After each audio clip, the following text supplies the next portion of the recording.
Hello friends, Jennifer Pearson here. So I just thought I would do a little update on my deck of the month, which is this deck right here, the Earth Warriors Oracle. And this has turned out to be a 3-deck deck of the month. This is still the deck that I don't even know if I could say most focused on, but for example, when I do my daily pulls, this is the first deck, so it's kind of my orientation deck. But what I've ended up doing for this is pulling priorities for the day. So in January with that deck, I was pulling a card a day, but it was more like tell me about my day. Like what's ahead for my day, what I need to think about, watch out for. So slightly more predictive in nature. Because this is kind of deck testing, at least with some of these decks. I'm wanting to see whether I should keep them or not, and whether they work for me. So there's a slight shift where this month the question that I'm asking is my priorities. So I'm asking the deck to give me my priorities for the day. In the end, I'm generally not referring back to what I pull in the morning. I'm not referring back to it as a guide for my priorities throughout the day, but at the end of the day, or the beginning of the next day, I look back at the card where I recorded, on a 3x5 card, I'm recording what I get, and I pull 3 cards, and usually 2 out of the 3 cards, if not all 3, I can see where that was an interesting or important part of my day. So sometimes I have to really strip back the metaphor and try to turn the metaphor into something more literal in order to do that. But it's doable and it's enjoyable. And thus far, I will be keeping all of the decks, all 3 of these decks. Yeah. And I'm liking using oracle decks for this kind of purpose and my priorities for the day. I'm really enjoying doing that. So in this case, what I'm doing, again, I'm kind of testing all 3 of these decks. And so I'm pulling 3 cards from each of these decks, which is overkill. I wouldn't normally do that. But I do find it worthwhile to have 2 decks that I'm doing, like probably decks that would maybe have greater difference between them than these, because these are all Alana Fairchild decks, and they have kind of a similar bent to them in their worldview, you might say, in the way they approach providing messages. But I do like having 2 different sets, 2 different perspectives, and I kind of like the amount of time it takes. I feel like I settle into it a little bit more than just pulling 3 cards from one deck. Having to shuffle 2 different decks kind of helps.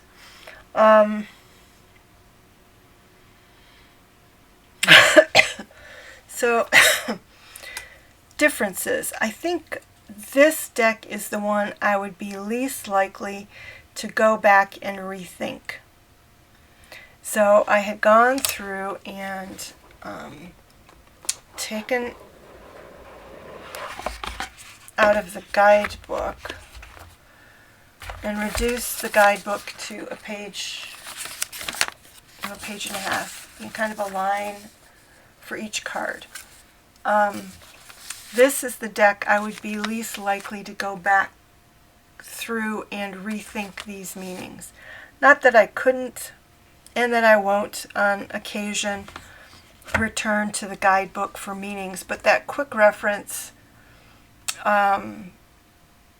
works pretty well for me, and I don't think I would get any other meaning out of the cards because these cards don't end up having other meanings for me.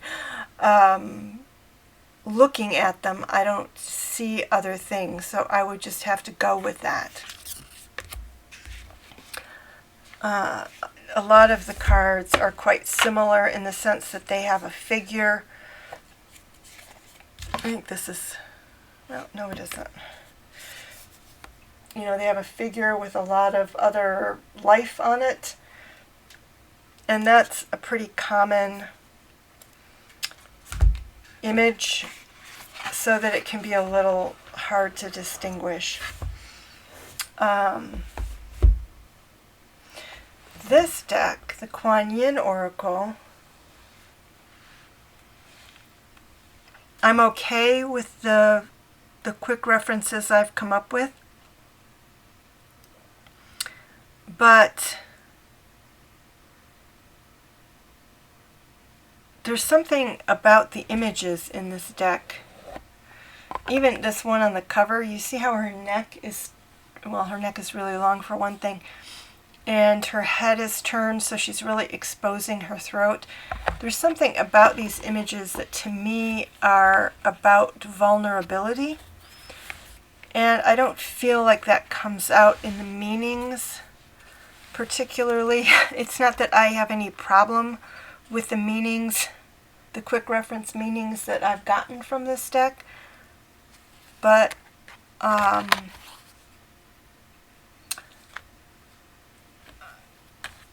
I think given a lot of time, if I were a lady of leisure and not trying to do anything else in my life, that it would be interesting to go through and just think about these cards in terms of expressions of vulnerability or not, because some of them are very straight on, but and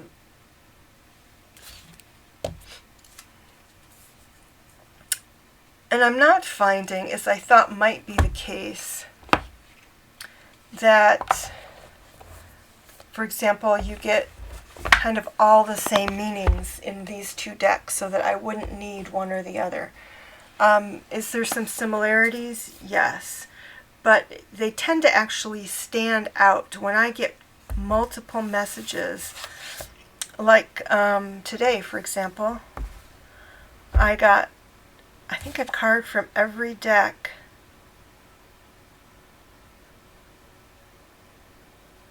That was kind of a little less from the Wild Kuan Yin, but certainly from Earth Warriors and Kuan Yin that were about self-protection,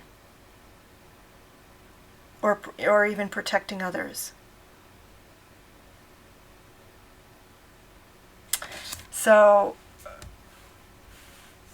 that was notable and noticeable. I don't get that every day. There might be one or two that are the same or similar, but this actually was the most problematic in terms of trying to glean messages from the guidebook, because the guidebook tended to be a lot of, especially for something that, you know, tends to focus on young people that you would think would be in a stage where teaching them agency in the world would be a good thing. Seems to be a lot of just trusting that the Divine Mother has your back kind of messages.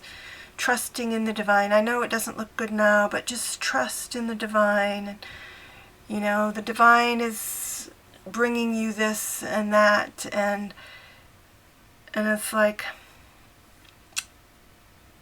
that there would be like one or two cards out of 44 that stress that is fine, but when they all stress that, that's a problem.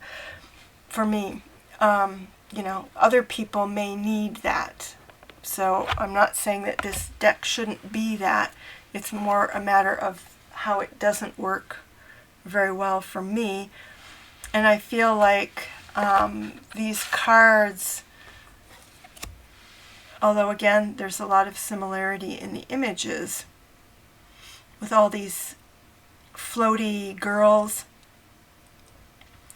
and there are some that make it to the age of what I would consider women, but a lot of them seem very, very young. But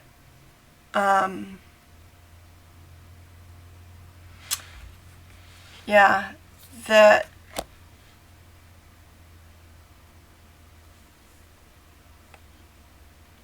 how would I say, have actually more complexity than the message that is given in the guidebook. And this is actually not a bad example because she's flying over here and we have something that is not a muskox. So I don't know if that's like regular, this is the behind of some kind of bovine, it looks like, but more like a regular cow or cattle of some kind. And then we have what looks like both a road and a dam right here. Yep. Or just a dam. And then kind of the wilds beyond. And so this artist is in part portraying the opening, actually, and industrialization of the steppes of Mongolia, which to me has,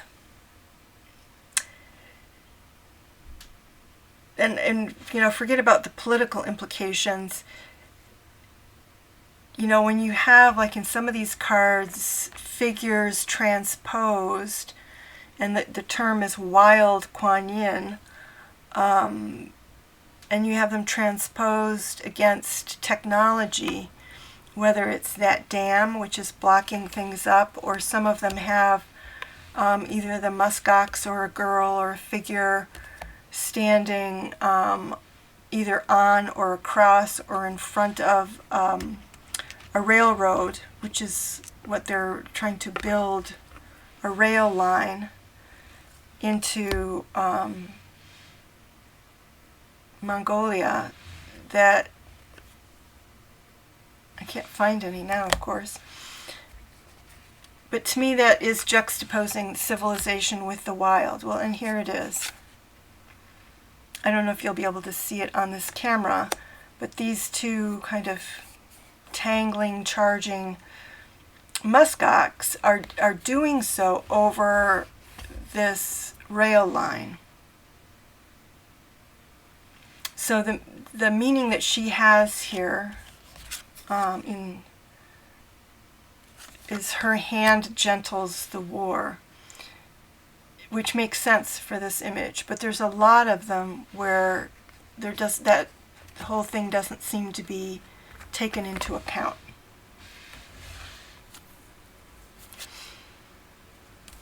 However, despite what I see as flaws, I love these images, and this is a deck where if I had time, I feel like I could, here's another railroad, I could come up with my own meanings that would be richer for me than what I'm getting out of the guidebook.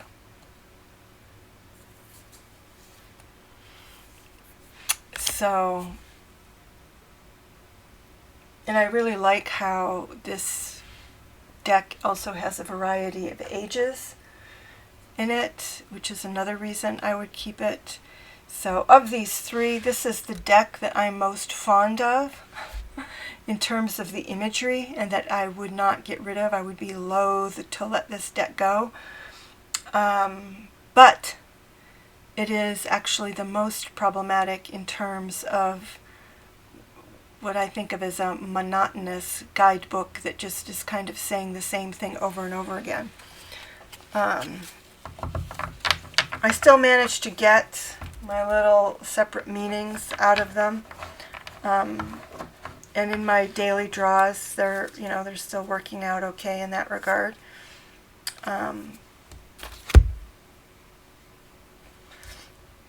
But yeah, there it is. So I'm going to end up just keeping all of them. I'm not really I'm liking my daily draws and kind of the way they get me thinking about my day and the possibilities of the day.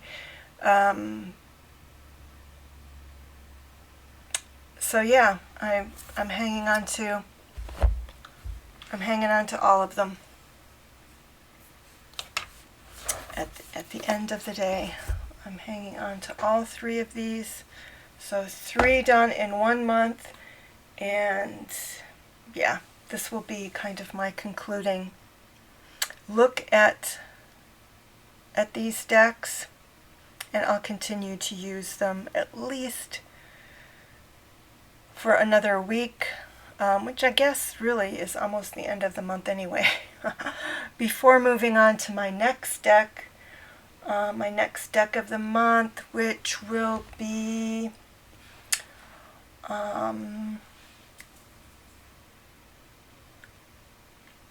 I think the Raven's Wand.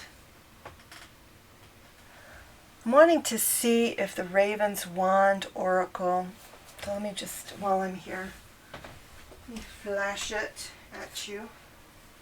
Yep. The Raven's Wand Oracle. I'm wanting to see if this will do what I would never try to do with these. I would never do more than a 3-card pull with these decks.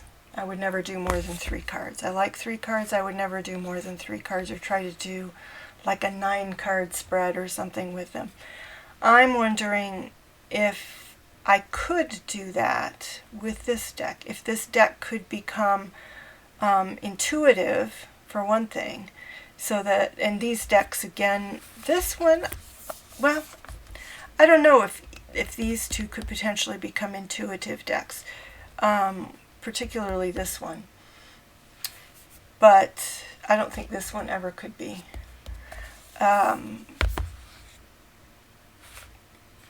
But I think I have high hopes that this could be an intuitive deck where I just